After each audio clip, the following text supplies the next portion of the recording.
and this is the Convict Australia podcast. Thank you for tuning in. Hi everyone, I would just like to start by acknowledging the Dharawal-speaking people, who are the traditional custodians of this land, and I pay my respects to elders both past, present and future. Years ago, I went to Fremantle Prison in Western Australia and went on a guided tour, and I have to say it was one of the best tours I've ever been on. Today, we are lucky to have Matthew Bateman-Graham, one of Fremantle Prison's best tour guides, to talk to us about the site. Welcome, Matthew. Welcome, Jennifer. I'm speaking from Fremantle Prison, which is still known as Waliup, and it's originally occupied by the Whadjuk people who are still here. And I would like to acknowledge them, their ancestors and their leaders of the future. And thank you for having me on your podcast. Pleasure. Could you start by telling us a bit about Fremantle Prison and why it's such a significant convict site? Fremantle Prison is the site of the last bringing of convicts to Australia. West Australia started off as a free settlement at 1829 with the arriving of British settlers and Governor Stirling. And I'm originally from South Australia, and so the story behind South Australia, which was settled in 1836, and West Australia, is that it was originally companies formed in Great Britain in association with the British Empire, and they will sell the land sight unseen, and it was known as Swan River Mania. Come to West Australia and have a wonderful new life. Mm-hmm. And so they started coming in 1829, and they found very quickly that West Australia was very sandy and very hot during summer. So many of them would leave, and by 1849 there was less than 4,000 British settlers. Karl Marx actually mentioned the failure of the Swan River Colony in Das Kapital, the fact that the workers found conditions too dreadful to actually stay there. So it was actually the farmers and the business people who petitioned the West Australian government to bring convicts over. Right. There was resistance to it, but there was not only hardly any workers, but there was no bridges, roads or infrastructure being built. West Australia is a very big place. It's about a third of Australia, and it's I read somewhere that it was a separate country, but probably the seventh largest country in the world. When did they start bringing convicts to Western Australia? Well, it was the York Agricultural Society that was the main petitioner to the government to bring over convicts, and they agreed, and they sent a vote in early 1850 to England saying West Australia will now accept convicts. And they were so pleased, they sent a convict boat straight away. In fact, the convict ship coming to West Australia overtook the messenger ship that was coming also back to West Australia. So the convict ship arrived first. And that was the Sydney, arrived 1st of June, 1850.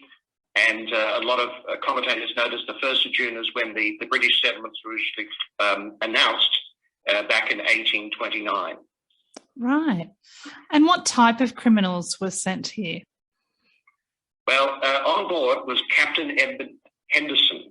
He was only 29. He brought his wife, Mary, and he worked as Surveyor General in Canada. He was very up and coming. And his idea was to learn from the mistakes of the convict system over east. And he wanted only the best convicts to be sent over, people with skills and people with trades. He wanted no Irish rebels to be sent over because they could cause unrest among the Irish population, but Irish convicts were sent over. Mm. And all convicts, just about all convicts, regardless of their skills, initially had to do 2 or 3 years doing physical labour, building infrastructure. So it was a deliberate decision not to send female convicts to West Australia, unlike the Eastern Coast. So there were no females. What about children? Did they send any children over? You probably know about this.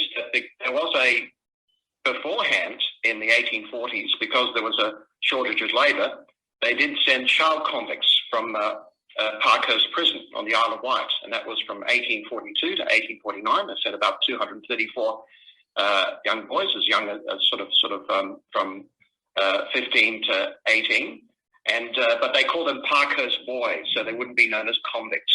because there was an element in the British in West Australia that didn't want the convicts staying from over east. But that didn't work out, and that's why the petition to bring more able-bodied men, and we needed skilled people. So when the men came over here, where were they accommodated? Well, the first convict boat had, the Sydney had 75 convicts, and the only prison in Fremantle was the Roundhouse, and that has only 8 cells. That was built in the second year of settlement, 1830. That is, at the moment, the oldest European-built building in West Australia. And so they had to keep them on the ship in the depression of the coast of West Australia, which is Gauge Roads, and they brought into the town convicts and roll sappers and miners. And they hired the biggest warehouse in Fremantle from the harbour master, Daniel Scott, and within a month they converted it into a temporary prison. And it's where the Esplanade Hotel is now. So that's a very prominent hotel. It's not the actual building, but it does have a bar there to commemorate, a dining area to commemorate Daniel Scott. And there's a bar there called the Ball and Chain, which commemorates the convicts were held there while it was being built. Oh, okay. So when did Fremantle Prison come about? Well, there was a lot of talk of where to put the convict sites. The idea is to have, when they're brought over, they'll be trained at a prison, and then they're dispersed all around to eventually it turned out to be 25 hiring sites all around West Australia. So there was talk of, because the capital Perth is 30 kilometres up the river, that they would situate the convict establishment on the hill, in Perth itself. And sort of a lot of people in Perth didn't like that, and they felt to keep it down in Fremantle. Because when Stirling set up West Australia, he deliberately had the port town at the mouth of the Swan River, and then 30 kilometres up would be the capital. So in case there's any invasion, Perth would be the first line of defence, and sort of Fremantle would be more the industrial hub of West Australia, rather than, of course, Sydney was sort of the mouth of the Swan River. So they said, we'll keep it down in Fremantle so the convicts come straight off the boat. They would march through the town of Fremantle, and they would go up to the prison. And did the convicts build the prison themselves? Yes. So while they were housed in the warehouses, they picked the site sort of 1 kilometre off from the shore on a limestone ridge, on a high elevated area. This is so they could receive the healthy sea breezes at night and in the afternoon rather, and help with drainage. And they quarried the stone on site because you can imagine 1850s Fremantle, there's no industry, there is no brickworks, there is no clay, because our coastline of West Australia, going 30 kilometres inland at 600 kilometres lengthwise, is limestone. Okay. So the first building on the site was a boundary wall which had the blacksmith shop and the woodwork shop and the stone masonry, where convicts were taught trades and skills. And when you go to Fremantle Prison, you go through the gates, you go to the front of the parade ground, you directed look to your right, to the south, and you can see how the wall goes up and down, but there's a big slice into it, like a sort of a slice of a cake. And they carved into this big hill, and took from 1852 to 1859 to build the main cell block, which is 140 metres long, 4 stories high. In the 19th century, the longest and tallest cell block in the Southern Hemisphere. It was built to house 1,000 inmates. Wow. So when did they actually move in? Well, they started at the south end. They built half of the prison they started from 1852. By 1855, they built the chapel, which is the central building. So when you go through the gates, you see the chapel in front of you, and then you see the 2 wings of the prison, the north and the south. And when they built the southern wing and the chapel, the wall was completed, the site was secured, and the first convicts could be moved in. But when you enter the prison, you go through what is called the Ray Gates, because Captain Edward Henderson gathered a team, and this is where he was at advantage. He was not only Compter General of the convicts, he was also head of the roll sappers and miners. So that means there'll be sort of no argument of how to deploy the convicts, because they were in charge of what labor would the convicts do and how were the designs of the infrastructures. And he had a second command, Captain Henry Ray, and he supervised the building of the gate. Now, the prison is made out of limestone. The wood was chopped down on top of Mount Eliza, which is a big hill overlooking Perth City, and floated down 30 kilometres down the river down to the port town of Fremantle. Mm-hmm. But all the doors, all the windows, everything manufactured had to come from Great Britain because there was absolutely no manufacturing base. Oh, okay. Which just shows that Britain was willing to give us West Australia a lot of money to take these convicts off their hands, because really by this time there were only 3 places in the British Empire willing to accept convicts, and that is West Australia, Barbados and Jamaica. And this is where convicts were sent to build ships. So another process is they used to take some of the old ships that were come to West Australia and pull them apart to furnish their buildings and houses. So the railings inside the prison, put in the 1850s, come from the old ships. There are flagstones, which is the original floor, which is the ballast that kept those ships aright. And the gates you go through is made out of the cages that brought the convicts over.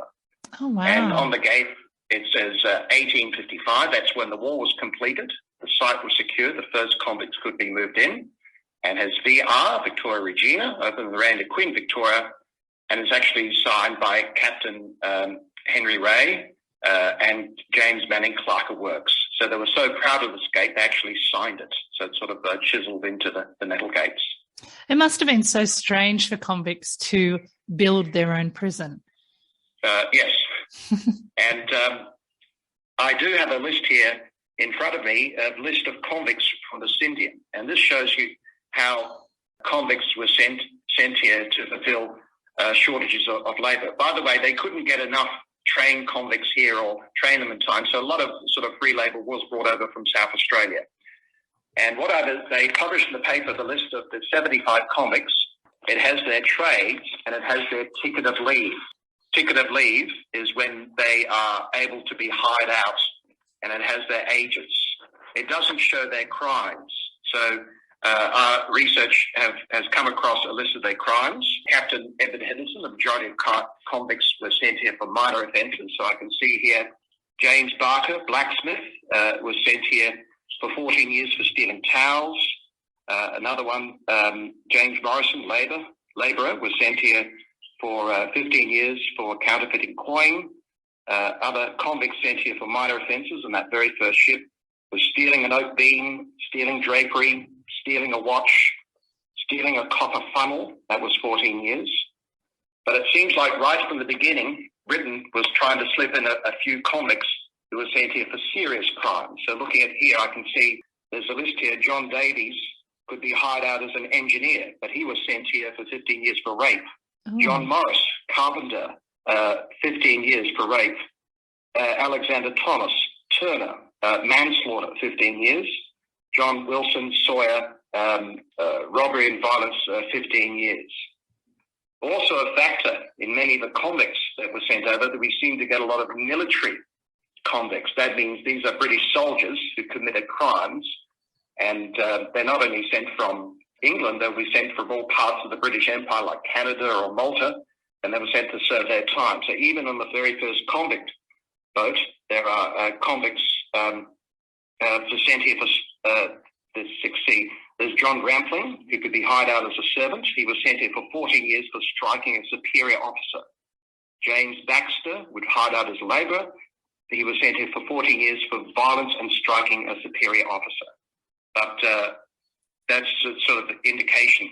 In fact, in a report about how the Swan Colony was going, Captain Edward Henderson would complain about some of these more serious offences, and there's a report from a report in England saying West Australia wants the best of men. We want to get rid of the worst of men. Mm.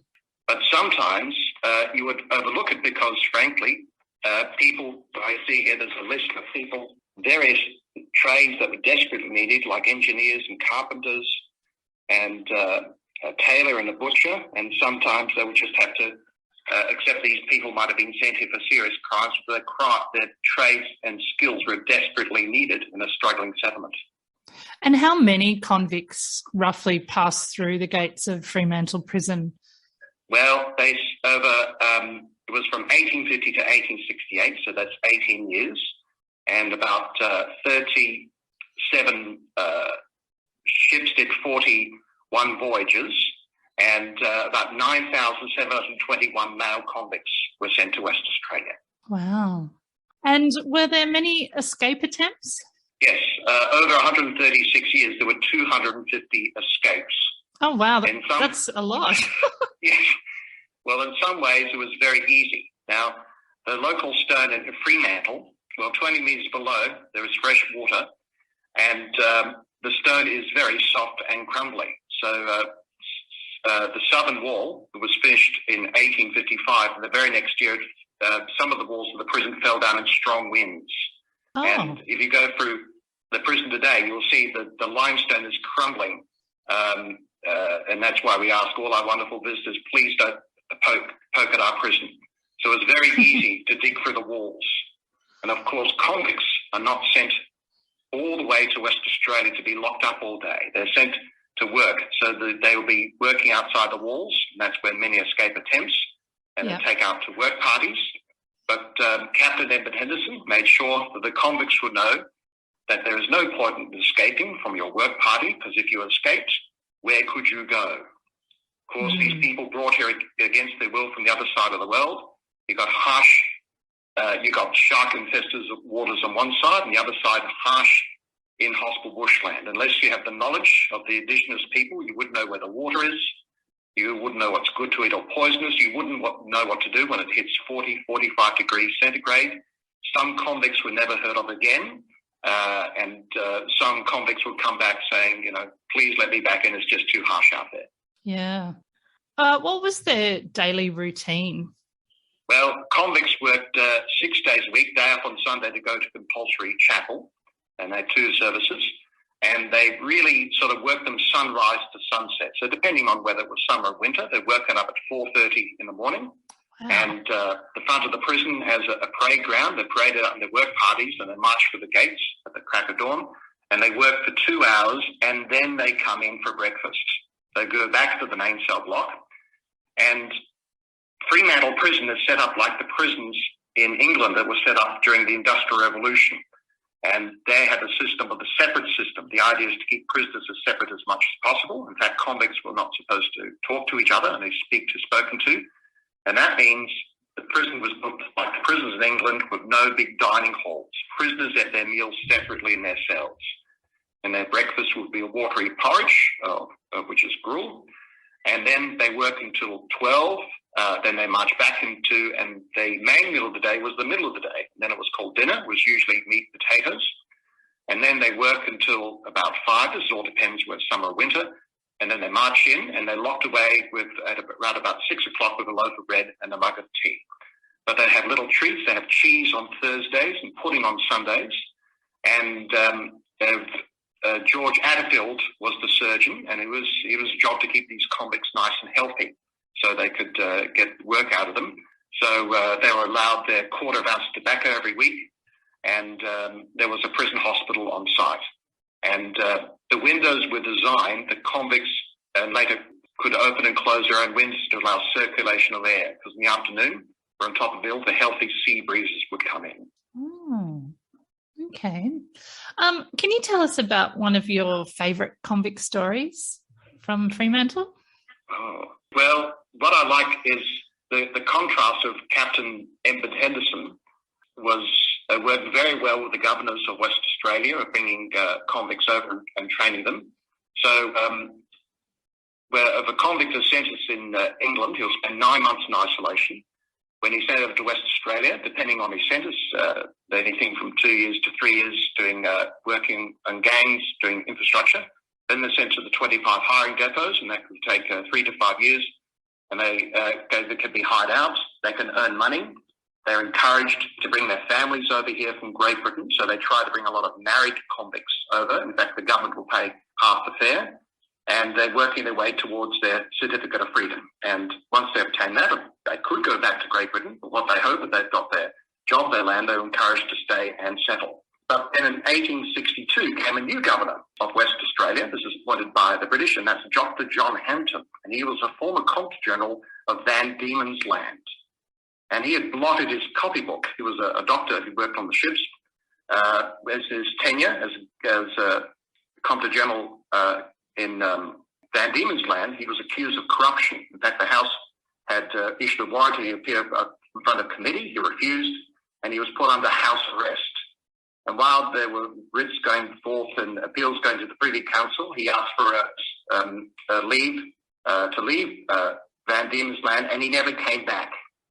And he sulked in Canada for a while, and then he was appointed to be Governor of West Australia. He came over in 1862. And he saw the situation that the convict system had ended over east. The convict system was winding down here in West Australia. So what must we do? The idea is we must squeeze as much work out of the convicts as possible before that convict labour is gone, and we have to pay sort of decent wages. Yeah. So, and he quarrelled with Henderson. Henderson had actually had a small system of incentives rather than punishments. He had actually phased out solitary confinement as a punishment and very little use of the whip. His preferred punishment if a convict broke the law, like strike an officer or try to escape, was to hard labour put to the chains. And he insisted on a harsher regime. They quarrelled and Henderson resigned. He went back to England. He later became in charge of the prisons in England. He later became chief of the Metropolitan Police and instigated CID and was knighted. So he did quite well for himself. Mm. So Hampton they brought in another Comptroller General. He quarrelled. So Hampton eventually appointed his own son in charge of convicts and gave his son 3 other government posts and 3 other government salaries. He seemed a very dour individual. We have a lot of buildings and roads to thank for Hampton, including Government House. And such is his reputation. In Government House, which is in Perth City, opposite is the Church of England Cathedral, and evidently he didn't like the hymns the Archbishop of Perth selected, so he built his own chapel in the grounds of Government House. He wouldn't have to cross the road to listen to the selection of hymns of the Archbishop of Perth. And he, in order to initiate this big program of public works and getting a lot of roads, he actually closed down a lot of the convict depots. And that means the business and pharmacists didn't have as much access to cheap convict labour. They now have to pay free settlers more wages, so they didn't like that. And so because the Hamptons brought back solitary confinement and brought back flogging in a big way, there was a big increase of escapes. At one 9-month period, there were 90 escapes, so roughly about 10 escapes per month, which is more than any other escapes. Mm. And because they were breaking out and breaking into houses, the papers were very much against Hampton, saying that they accused him of being no worse than an American slave owner, and that he had brought the worst of the convict system of Van Diemen's Land, the dreaded convict stain, to West Australia. So when a particular convict called Joseph Belitho Johns did a couple of spectacular escapes in the 1860s, the papers started treating him as hero, and that's why they built for him the escape-proof cell. Did you see that on your tour? I was wondering, is that Moondyne Joe you're talking about? Yes, that's Moondyne Joe is the nickname for Joseph Belitho Johns. He sounded like such a character. Yes. He is West Australia's, within his own lifetime, he became West Australia's best-known convict and our best-known bushranger. He never killed anyone. His crimes are quite minor. It's just he became celebrated for his many escapes. Wasn't one of his escapes, wasn't he told to sit in a corner and break rocks, and then he built a pile so high that he couldn't be seen any longer, and he was secretly breaking out behind him on the wall? Is that right? Yes, that is correct. In fact, I think I have it in front of me. I have there's a contemporary newspaper report, and it just says this was after that particular escape. An article in the Perth Gazette says, probably no event in the colony ever more tickled the risible facilities of the public than the escape of the notorious convict Moondyne Joe on the afternoon of Thursday last week. Much of the amusement felt around from remembrance, the theatrical exhibition made by Joe by the acting Comptroller General, and of course is the Governor's son, when he was last captured, chaining him to a post in one of the yards, and Mr. Hampton improving the occasion by addressing the assembled prisoners and pointing out to them Joe's sad condition as an example of what would befall them if they were to do likewise.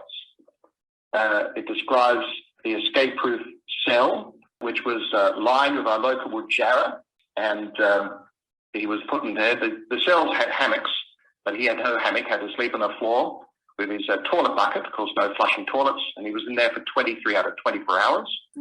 But the policy of convicts had to be kept alive, so had to be visited by the surgeon, and after a few weeks the surgeon said he can't stay in there, sort of 23 out of 24 hours, 1 hour for exercise.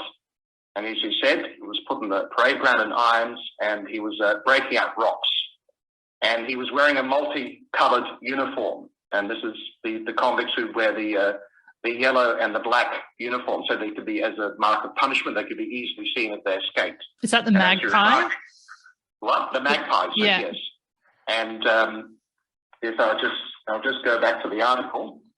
How long he was so employed breaking out rocks? But on Thursday afternoon, on being visited by the warder, the prisoner was gone, and in his place was a neatly contrived dummy. It seemed that the broken stone had been allowed to accumulate until it got a considerable height, and together with an unbroken, which Joe had allowed to pile around him, concealed his person below the waist from the view of the sentry.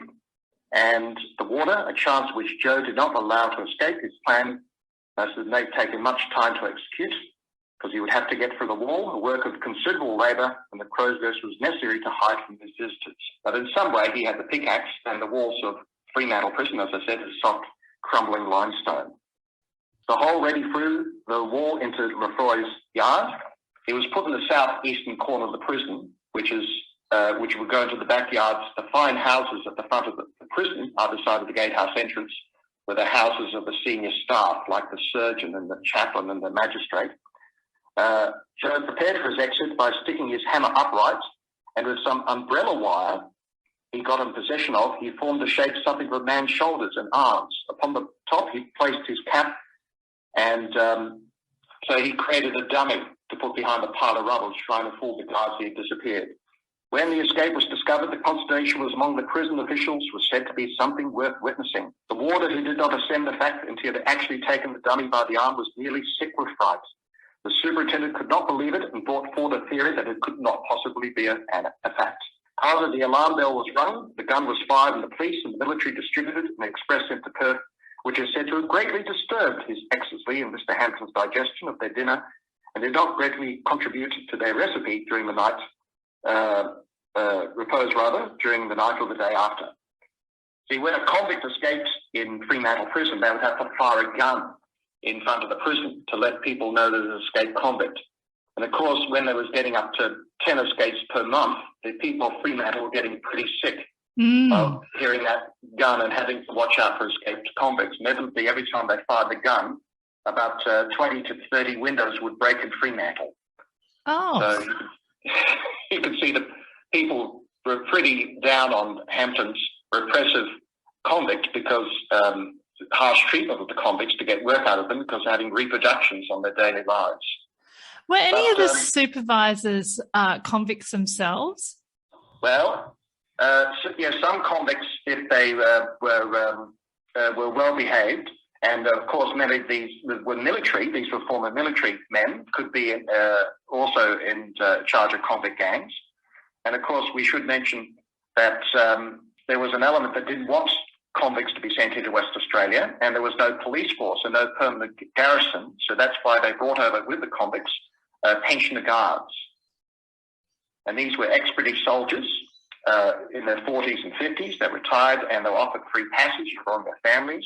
They would guard the convicts coming over. They would work for the convict establishment for a month, and either they continue working or they were given land down south. And if they occupied them for 7 years, they could keep it. And they would be, they would have to do a few weeks training up at Fremantle and Perth. And the idea is it was a regular sort of, was almost like the police force. It was actually superseded by the police going at the end of the 19th century. But imagine if a convict escaped in the bush, there's all these farmers who are ex-soldiers, and they could be picked up.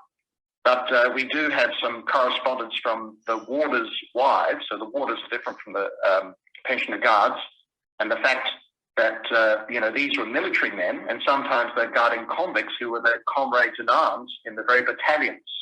And one person said the only difference between a military convict and a pensioner guard is one of them got caught. Okay. But you were saying about convicts being put in charge. Of course, you've done a podcast on John Boyle O'Reilly, who came on the last convict boat, the Sydney. He was became very a trusted interesting man. convict, and he escaped from a work party in Bunbury and eventually made his way to Boston. That's an amazing story of escape. So if we come to Fremantle Prison, what can we see in regards to convicts? Well, it's a heritage-listed site, so it's very much as it was left. Fremantle is an industrial port, and a lot of buildings sprung up during the gold rush at the end of the 19th century, and that was the transition. When the gold rush happened, the prison was put in the hands of the West Australian government, and there were only 50 convicts left by the 1880s, and they closed down the civilian prison, and Fremantle Prison became West Australia's major civilian prison up to 1991. Right. And so of the 11 major convict sites, is probably the longest as a place of imprisonment. And then it opened up the very next year for tourism in 92. So we just passed the 30 years that it's just opened up for tourism. So it's been in constant use. So it's a bit like Hyde Park Barracks, which I've visited. Of course, that became a convict sort of boarding house and then public service. But the prison has been in constant use. So it's still, from the front, still looks very convict-like. Yes. But as you go in, there are elements which shows the addition of during going into the 20th century. So we can see an old cell that the convicts would have slept in, plus the later additions? Yes. We have the convict tour mostly concentrates on the upper area, which still looks fairly like 19th century, and then out the back, as you go to the punishment yard, which has flogging and solitary confinement. And when you go into the main cell block, you go to a section, a division, where they chipped away the limestone, chipped away the render that was put in the 1860s. So it's the original rough crumbling limestone. And I think the most spectacular thing is they took up the concrete that was put down in the 1980s when the original floor was becoming uneven, a health and safety issue. And you see the flagstones that were taken off the ships. And we do have a recreation of the cells. They had the hammocks and the bench. And, of course, the toilet buckets. They had a water bucket and a toilet bucket. They would have to empty their own toilet bucket in the open sewers at the yards down at the back of the prison. And the big feature that always shocks everyone on the tour is that when Fremantle got a proper sewage system in the 1920s, it was deemed too expensive to put flushing toilets inside all the cells. And even by this time, there was talk by the governments to knock this old building down and build nice new prisons. But Fremantle Prison is so big, it kept putting off, and it ended up buckets in their cells right up to closure in 1991. You're kidding. Wow. I kid you, the last prison in Australia to use the bucket system. Oh, that's terrible. Yes, and that's why there were major riots. In the 20th century, prisoners were living in 19th century conditions. And because it was only a prison up to 30 years ago, we have many ex-guards and many ex-prisoners come back, and they all mention, the first thing they mention is the smell has gone, the stench of the toilet buckets. Oh, my goodness. Yeah. Now, they don't sort of announce themselves. When I started 16 years ago, some of the guides were ex-guards, and they could point them out. But so sometimes people recognise them. Sometimes they announce themselves. But I do find the prisoners who come back have usually turned a corner in their lives. Yeah. So I had a prisoner who'd done an escape. He was shot in the leg. He was floored in an escape attempt. But he said, I've now got a job and I've got a business and I've got a family, but I've come by myself. I want to see if I can handle it. And he could, and he came back a month later, he brought his family. So it's like these people want to show their family, this was me then, here I am in prison, which is, for most people, will be the lowest point in their life. And now, here am I now, and this is the journey I've made. So I find it very heartening that these prisoners would dare to confirm that their former lives, where it's probably out of control, and they're able to bring their families and show them their journey. Yeah, it's extraordinary, isn't it? I guess it's a type of closure in a way. Wow. So if anyone out there has ancestors that were Western Australian convicts, I believe you've got a convict database online that they can head to and do some research? Yes, if you go to Fremantle Prison website, there is a site which you can type in the name or the ship, and it will have the records of the convicts sent over. Now, we're speaking when Rod Marsh has passed away, West Australian cricketer. He appeared on the SBS show Who Do You Think You Are, and he found out he had a convict ancestor who was sent over here for murder. And I do remember that he was filmed in 2010. They filmed him, they landed the convicts at Bathers Beach, and they would march through the town, so he was marched through in chains. But that also reminds me, Sean McAuliffe, the comedian who comes from West Australia as I do, he found he had an ancestor sent to West Australia, but it was a pensioner guard. And as a fellow South Australian, I think he felt relief that he wasn't, descended from any convicts.